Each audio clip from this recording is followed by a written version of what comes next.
Nouvel An 1945. En Belgique, une base américaine baptisée Y-29 fait l'objet d'un assaut aérien allemand de grande envergure. C'est l'offensive de la dernière chance pour la Luftwaffe qui veut briser la suprématie alliée dans le ciel européen.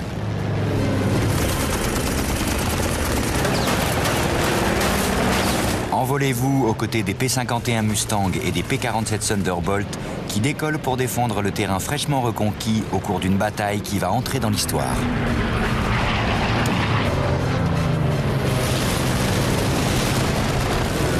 Participez au combat, disséquez les tactiques et revivez ces duels aériens avec les ailes de la guerre.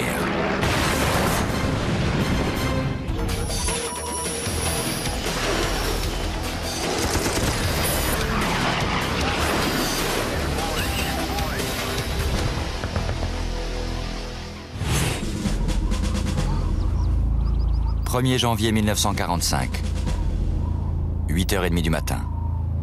Sur la plaine enneigée qui entoure Asse, en Belgique, seuls quelques terrils percent l'horizon comme autant de pyramides couleur gris ardoise. C'est au milieu de cette immensité que se trouve la base aérienne américaine avancée Y-29.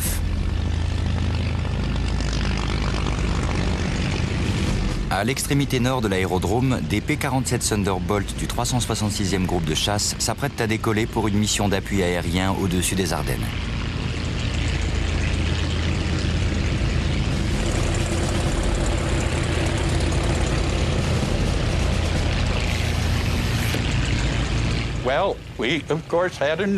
On avait fêté le Nouvel An comme il se devait et j'avais un peu la gueule de bois. Donc, on peut dire que ce sont 8 gars un peu vaseux qui ont décollé ce matin-là. Au sud de l'aérodrome, des P-51 Mustang au nez bleu appartenant au 352e groupe de chasse attendent sur le chemin de roulement, moteur au ralenti. Le chef d'escadrille, le lieutenant-colonel J.C. Meyer, se bat pour obtenir la permission de sortir en patrouille. Mais le commandement de la 9e Air Force la lui refuse. Il devait y avoir plus tard une mission d'escorte importante. Et la 9e Air Force voulait que les chasseurs restent au sol, afin d'y participer. Jesse a dit, si on s'installait dans nos avions, qu'on allait en bout de piste et qu'on attendait au cas où. Et ce matin-là, le pressentiment de J.C. Meyer va s'avérer fondé.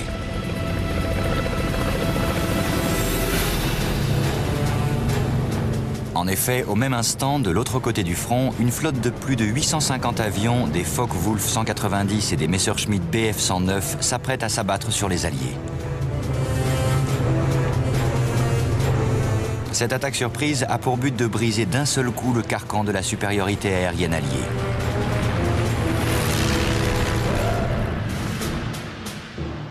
Divisés en formations comprenant chacune une soixantaine d'appareils, les Allemands vont frapper 17 aérodromes alliés aux Pays-Bas, en Belgique et en France, afin de détruire au sol autant d'avions que possible. Cette opération a été baptisée Bodenplatte.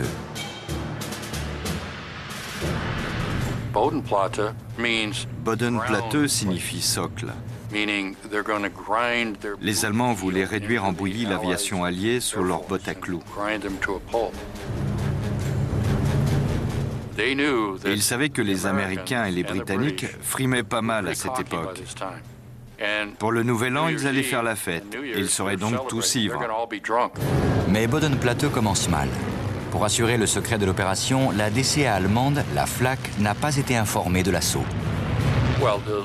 Quand la DCA allemande repérait une grosse flotte, elle pensait qu'il s'agissait d'alliés.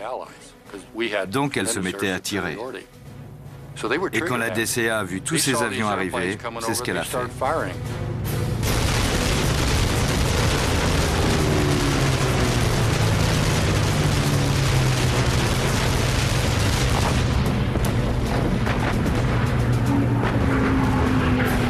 Un quart des effectifs de Bodenplatte est décimé par la DCA allemande. Mais les pilotes poursuivent leur route.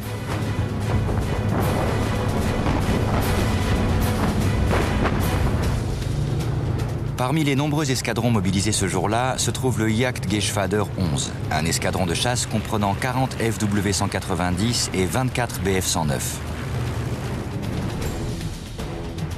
À 30 000 nautiques au nord-est d'As, environ 55 km, ces appareils bifurquent vers le sud en direction d'Y-29.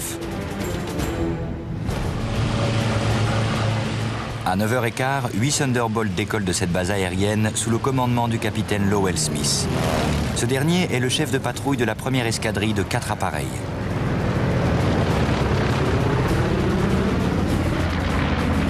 Les P-47, surnommés Jug, volent en formation en direction de l'Est.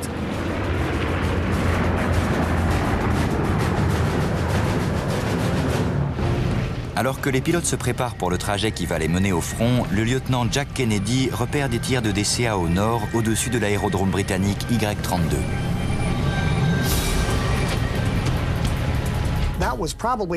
C'est sûrement la première indication qui permet aux pilotes de savoir qu'il y a des Allemands dans le coin. Puis, la voix d'un autre pilote de Jug, le lieutenant Mel Paisley, se fait entendre à la radio. Avion ennemi à 2 heures à basse altitude.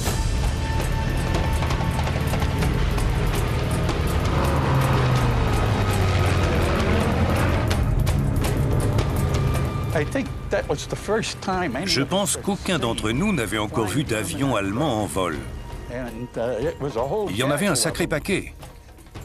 Mais on avait tellement envie d'attaquer qu'on s'est dit que ça n'avait pas d'importance. Les Américains larguent leurs bombes et se préparent à attaquer. On les a pris par surprise. J'ai lu certains rapports allemands qui disaient « On ne s'y attendait pas. D'où venaient ces Thunderbolts ?» Mel Paisley est le premier à faire couler le sang. Il a pris l'initiative et il a plongé pour affronter le premier Allemand presque face à face. Le chasseur allemand s'est séparé de sa formation et s'est enfui vers l'est de l'aérodrome. Mais cette manœuvre ne marche pas.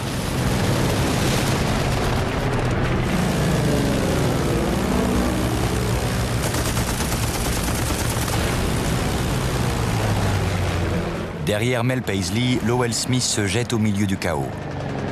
Il attaque un FW-190 par au-dessus.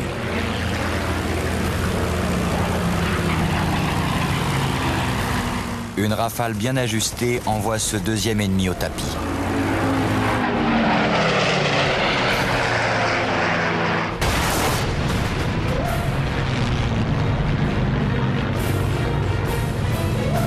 Au même moment, Bob Brule repère un FW-190 au ras du sol. L'Américain bascule et il se place juste derrière son adversaire. J'ai failli percuter le sol à cause de ces remous d'hélice. J'ai eu peur. L'Allemand est tellement au ras du sol que l'Américain ne peut pas pointer ses canons assez bas. Mais Bob Brule, comme beaucoup de jeunes pilotes, a la gâchette facile et il tire quand même.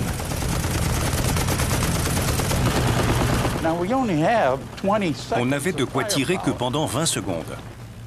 Donc, même si on faisait... Au bout de 10 fois, on avait consommé la moitié de nos munitions. Pendant que Bob Brule course le FW-190, les combats circulaires se multiplient.